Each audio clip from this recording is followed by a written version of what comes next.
Let me ask you something personal. Have you ever had a moment late at night, maybe just you and your thoughts, when you questioned everything, when it felt like the world was pressing down and you weren't sure if you'd rise again? We've all been there. That moment when life whispers, you can't.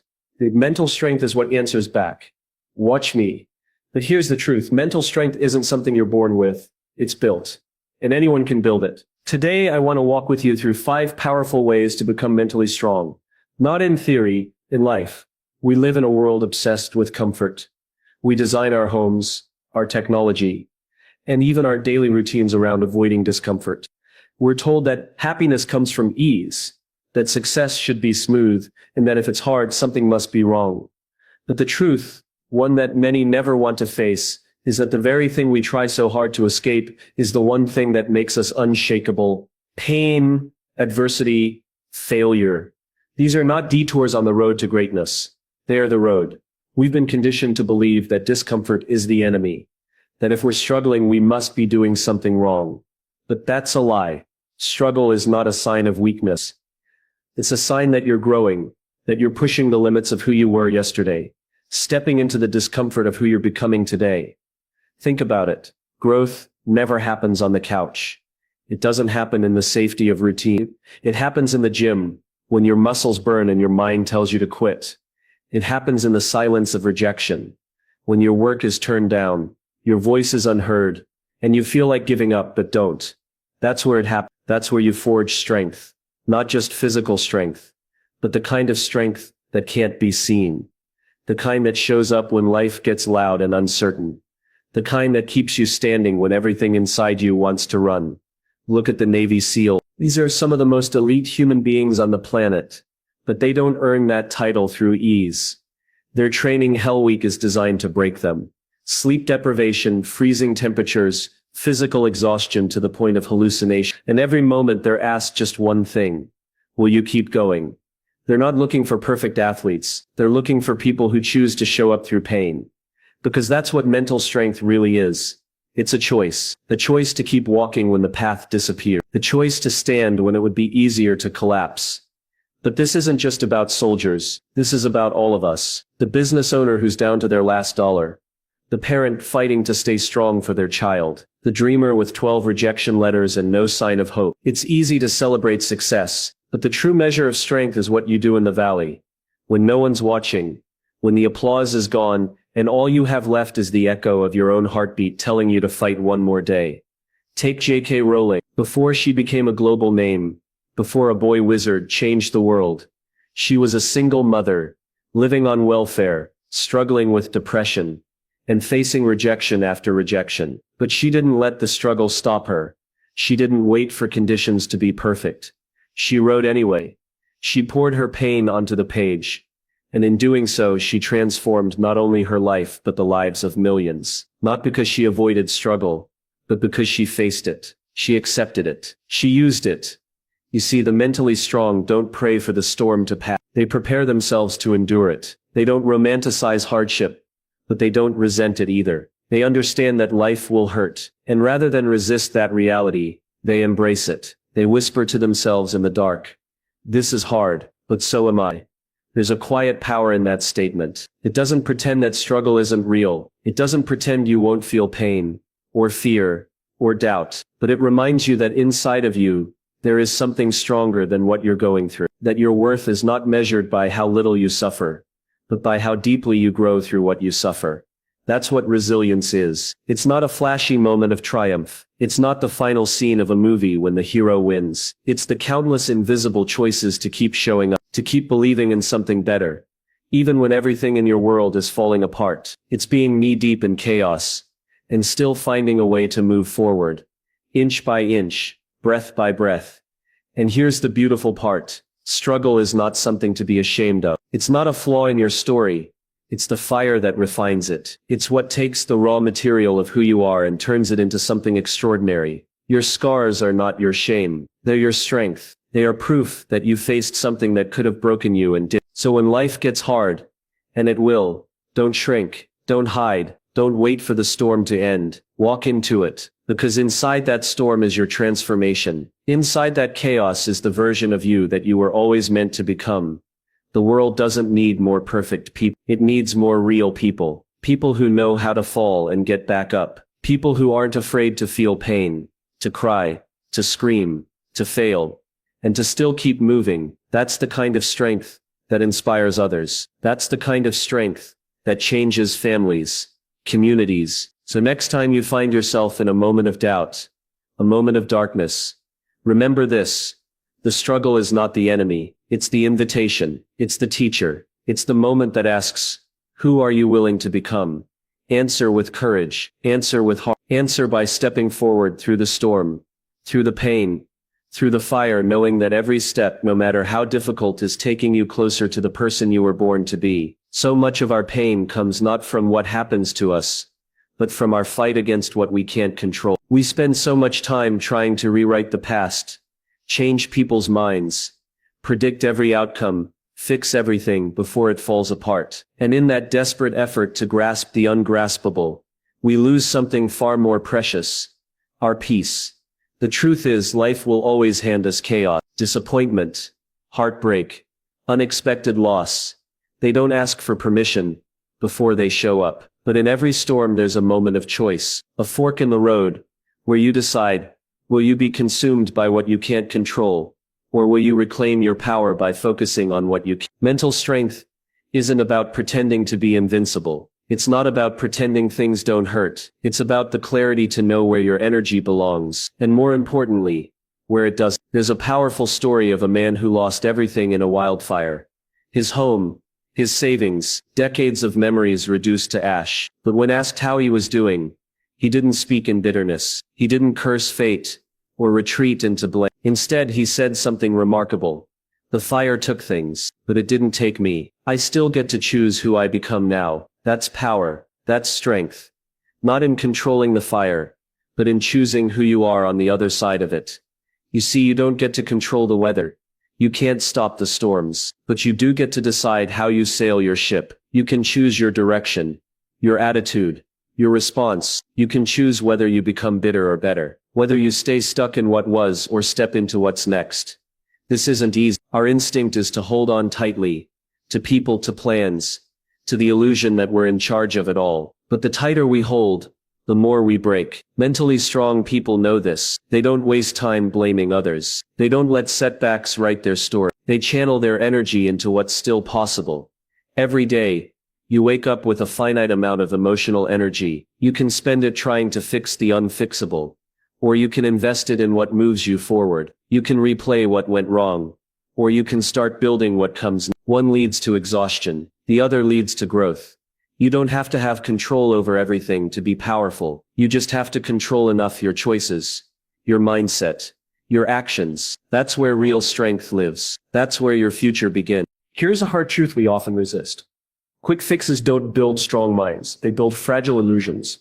In a world obsessed with speed, where success is expected to arrive with the swipe of a finger or the click of a button, we've grown impatient with the process. But the process is everything. True growth doesn't happen in the highlight reel. It happens in the quiet, uncomfortable, in-between moments.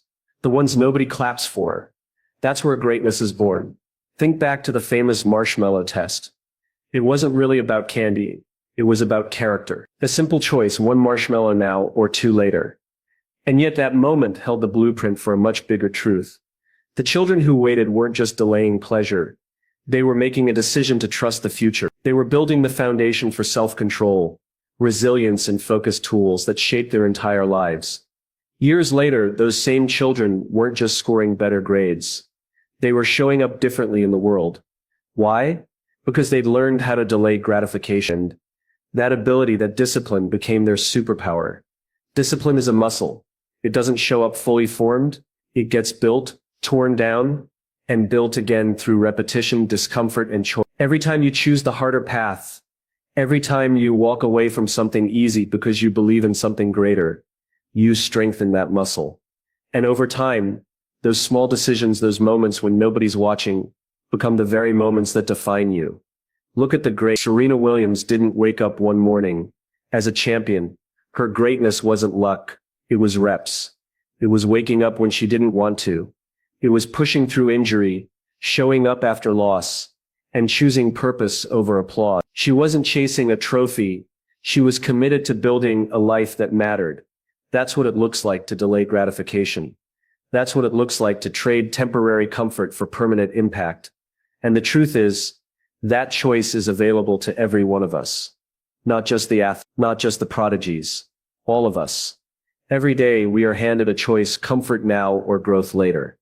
And each time we choose the long game, we shape our future, not through grand, dramatic gestures, but through quiet, courageous consistency. Delayed gratification isn't about denying yourself.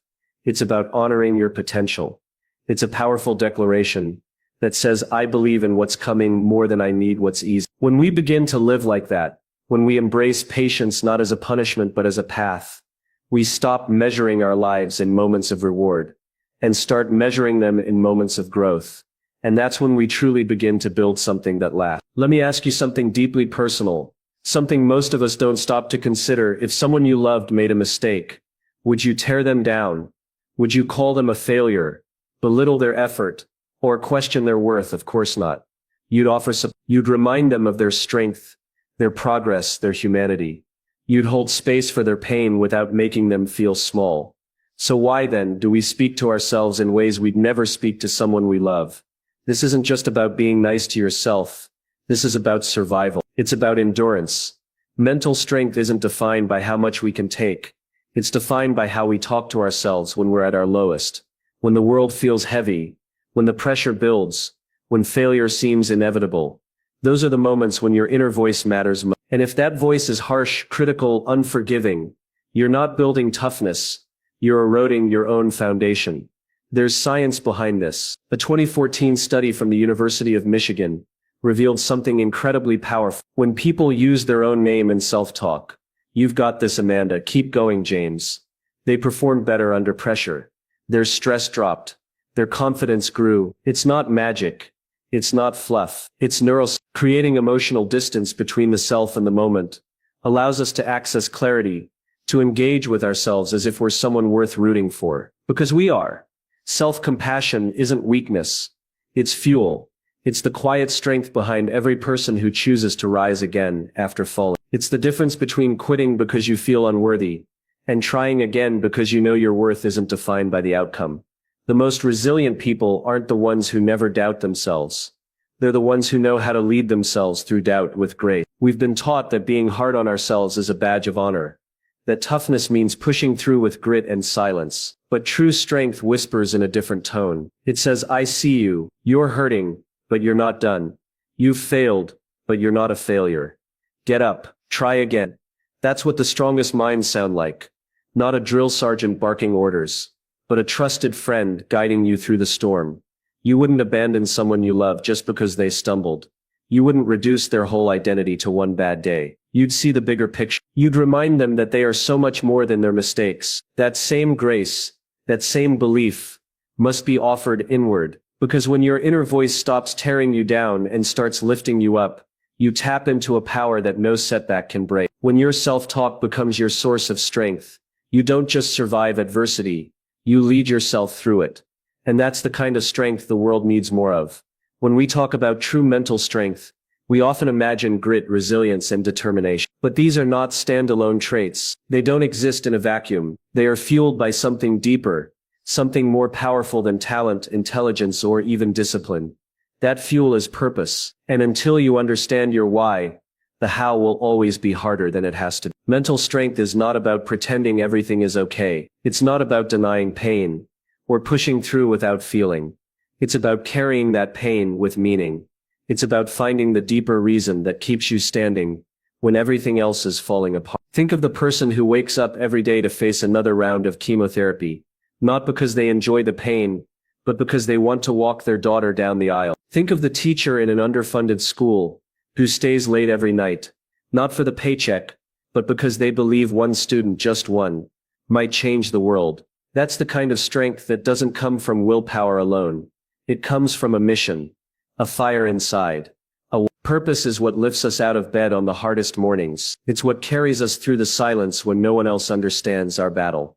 It's what tells us that even though the journey is long, it's worth every step. Without purpose, we run in circles. We burn out. We break down. But with it, we move forward with clarity, with intention, and with a quiet kind of courage that doesn't always roar, but never stops. Every one of us will face hardship. That's not a question. The real question is, what will that hardship mean to you? Will it defeat you or define you? If you don't know your why, the pain feels pointless. The weight feels heavier. The obstacles look taller. But when you do know your why, when you feel it in your bones, suddenly that pain becomes part of the path. It becomes the very thing that builds you. There's something sacred about discovering your why. It's personal, but it's also universal. Because while your why may be unique to you, your children, your calling, your faith, the feeling of purpose is something we all crave. It connects us. It reminds us we're part of something bigger, that our suffering is not in vain, that our fight matters. So don't just survive life. Don't just push through it hoping things will get better. Stop and ask yourself the one question that changes everything. Why must I keep going? Because when you find that answer, no matter how hard things get, you'll always find a way. So here's what I'll leave you with. Mental strength is not a gift. It's a decision, one made every day. To face pain, not fear it. To focus on what you can control. To wait for what truly matters. To speak with love to yourself, and to know your why so deeply that no storm can take it from you. You are stronger than you think. But now is the time to believe it.